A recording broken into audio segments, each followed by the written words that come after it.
J'ai de l'enquête. Il y a 70 ans, la première bombe atomique de l'histoire éclatait à Hiroshima, dans le sud du Japon. À Paris, plusieurs associations qui militent contre le nucléaire ont voulu rendre hommage aux victimes. Ces membres ont mené plusieurs actions aujourd'hui dans la capitale pour sensibiliser l'opinion. Alexandra El-Kaïm et Emmanuel Ozinger.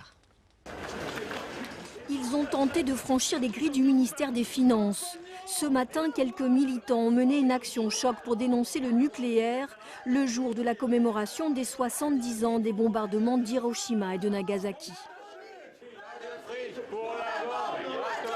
Nous sommes ici pour rappeler le danger que représente la bombe atomique en général et pour que les Français soient bien conscients qu'une part importante de leurs impôts sert à financer la bombe nucléaire en France.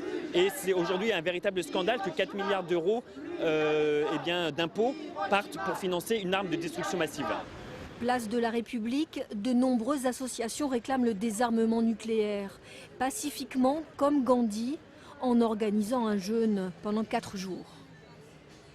Avant, j'étais tout à fait ignorante sur la question nucléaire, bombes, armes, centrales nucléaires. C'est à cause de cet accident horrible à Fukushima. Et ça m'a complètement changé pour voir le monde. 4 jours aussi de débat pour sensibiliser l'opinion publique à leur bataille.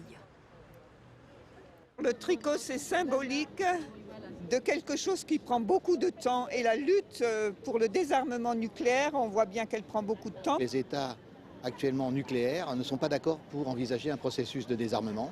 Et donc nous demandons à ce qu'on franchisse une nouvelle étape en faisant un traité d'interdiction, ce que demandent 110 pays. En hommage aux 200 000 victimes au Japon, les associations commémoreront le bombardement de Nagasaki le 9 août.